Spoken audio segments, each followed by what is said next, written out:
संत निरंकारी मंडल द्वारा चलाया गया स्वच्छता अभियान। संत निरंकारी मंडल द्वारा प्रोजेक्ट अमृत के स्वच्छ जल स्वच्छ मन परियोजना के दूसरे चरण के अंतर्गत ग्वारी घाट, जिलहरी घाट जैसे मां नर्मदा तटों पर स्वच्छता अभियान चलाया गया, जिसमें मंडल के सभी सदस्य और वॉलंटियर्स ने अपनी सहभागिता दी। वैसे तो हमारा 12 महीने ही चलता रहता है अभियान कि हम साफ सफाई रखें पॉन्ड्स में, रिवर्स में, तटों में, और सभी हमारे वॉलंटियर जो इसमें लगे हुए हैं पूरे 1500 शहरों में लगा हुआ है, 27 राज्य हैं। इस तरह ऑल ओवर इंडिया में ये वर्किंग चल रही है और ऑल ओवर इंडिया के पूरे सेवादार वॉलंटियर बहनें, चैरिटेबल फाउंडेशन के भी सभी इसमें लगे हुए रहते हैं कि हम वातावरण को स्वच्छ बनाएं, प्रदूषण को समाप्त करें। जैन मुनि विद्यासागर जी महाराज को विनयांजलि अर्पित। जैन मिलन अग्रवाल कॉलोनी द्वारा यादव कॉलोनी चौक पर परम पूज्य आचार्य श्री 108 विद्यासागर जी महाराज को अंतर्राष्ट्रीय विनयांजलि अर्पित की गई, जिसमें जैन समाज के सभी लोग उपस्थित रहे। और मेरे लिए क्या, मेरे साथ में जितने भी दोस्त मेरे भाई सहपाठी रहे, उनके लिए कई मुसलमान दोस्त, कई लोग ऐसे रहे जो मेरे साथ कहते थे गुरुवार के दर्शन करने चलना, और दयोदय आचार्य श्री के दर्शन करने पहुँचे और उनने आजीवन के लिए अभक्ष का त्याग किया। ऐसे गुरुवार को देखने से ही आदमी के मन में अपने आप त्याग की भावना उत्पन्न हो जाती है। हम आप सब एक बहुत बड़े भाग्यशाली के उनके जीवन और हमारा जन्म हुआ और हमको ऐसा आशीर्वाद मिला। पुलिस कंट्रोल रूम में आयोजित की गई कार्यशाला। संचालिका सुषमा सिंह के निर्देशानुसार हर राज्य में 1 दिवसीय जिला स्तरीय कार्यशाला नए कानून संशोधन पर किस प्रकार कार्य किया जाए और वर्तमान में बढ़ रहे साइबर अपराध जैसे मामलों में लगाम लगाने हेतु कार्यशाला का आयोजन पुलिस कंट्रोल रूम में किया गया।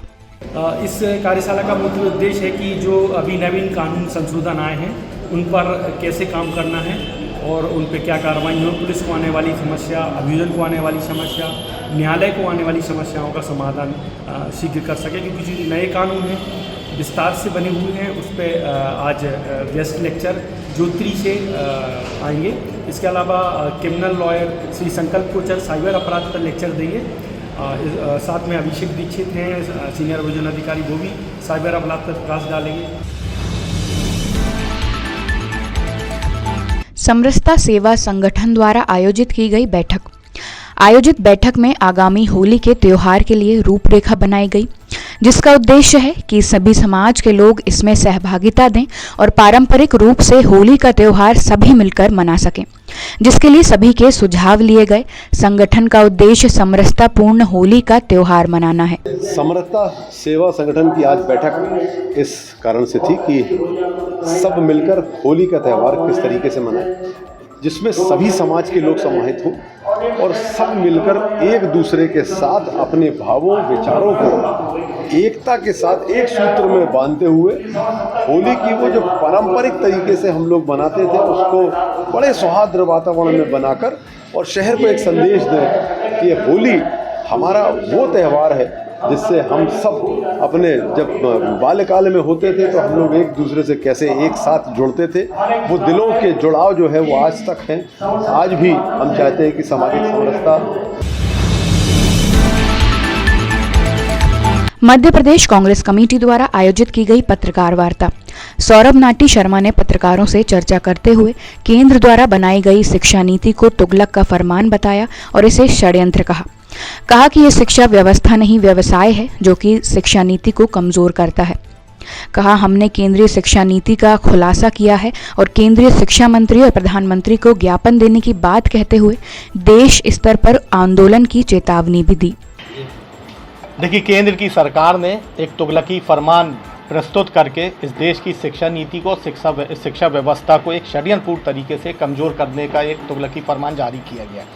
एक तरफ शिक्षा नीति को बढ़ावा देने की सरकार बात करती है और जब सर्कुलर जारी करती है तो उसके बीच में 1-2 कंडिकाएं वो ऐसी लगा देती है जिसके पीछे षड्यंत्र की बू आती है।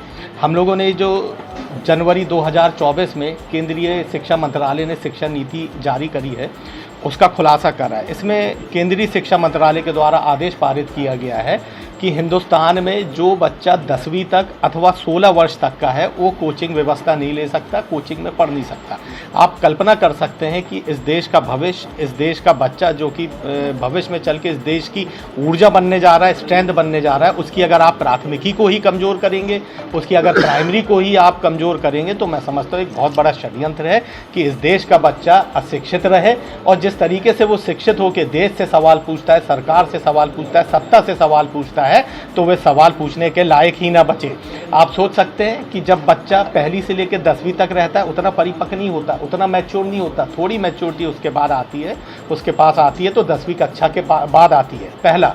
दूसरा, इस देश में गरीबी का, जिस तरीके से गरीबी से उभरने का प्रयास ये देश कर रहा है, यहाँ पर कई पीढ़ियाँ अभी भी ऐसी हैं जो 3 पीढ़ियों से गरीब रही हैं, अशिक्षित रही हैं।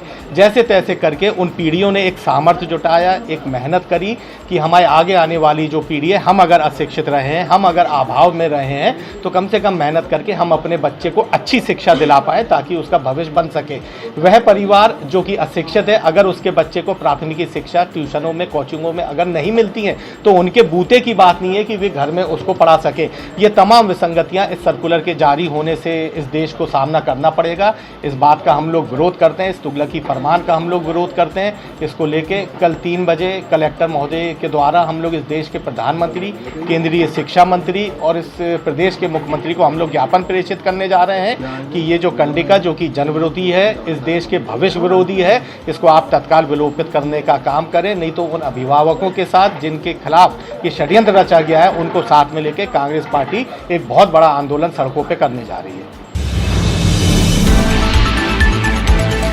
लोगों के लिए तनाव मुक्त सेमिनार का हुआ आयोजन। Art of Living Foundation team स्वयंसेवक द्वारा लोगों को तनाव मुक्त और उनके संपूर्ण स्वास्थ्य लाभ हेतु तनाव मुक्त सेमिनार का आयोजन जानकी नगर पार्क में किया गया। इस सेमिनार का उद्देश्य लोगों को शारीरिक, मानसिक और आध्यात्मिक रूप से आत्मनिर्भर और सशक्त बनाना है। ये जो सुदर्शन क्रिया है, ये सीधा असर करती है मेंटल हेल्थ पे। तो आजकल लोग सैर करते हैं, जिम जाते हैं, बहुत कुछ करते हैं, पर मेंटल हेल्थ के लिए कुछ नहीं कर रहे। तो सुदर्शन क्रिया काम करती है मेंटल हेल्थ, तो इसलिए लोगों को ये पक्का सीखना चाहिए। उसीलिए आज हम यहाँ पे आए। अब पूरे भारतवर्ष में हम इसका प्रचार करते हैं और फिर जिन लोगों को भी अवेयरनेस होता है वो इसको ज्वाइन करते हैं।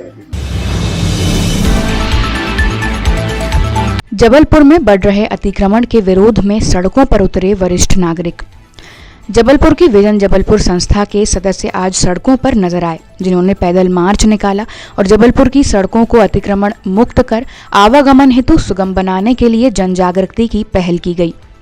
विजन जबलपुर के द्वारा इस वर्ष में संकल्प लिया गया है कि हम माई रोड माई राइट अभियान चला करके जबलपुर के अंदर जबलपुर को एक विकसित, व्यवस्थित और सुगम यातायात से युक्त शहर बनाने का प्रयास करेंगे। आप सभी देख रहे हैं कि जबलपुर के अंदर इस वक्त अतिक्रमण की एक बाढ़ आ गई है। पूरे न्यूज़पेपर, पूरे मीडिया लगातार इस बात को इंगित कर रहे हैं, हाईलाइट कर रहे हैं, मगर बावजूद इसके भी पूरा जबलपुर प्रशासन सोया हुआ है, पूरी राजनीतिक व्यवस्था सोई हुई है और कोई भी इस ओर कोई ध्यान नहीं दे रहा है। तो हम वरिष्ठ नागरिक कैंडल मार्च निकाल करके आज हमने सदर बाज़ार की मेन रोड पर मार्च किया और लोगों से आग्रह किया कि इस शहर को आप अतिक्रमण मुक्त शहर बनाएं और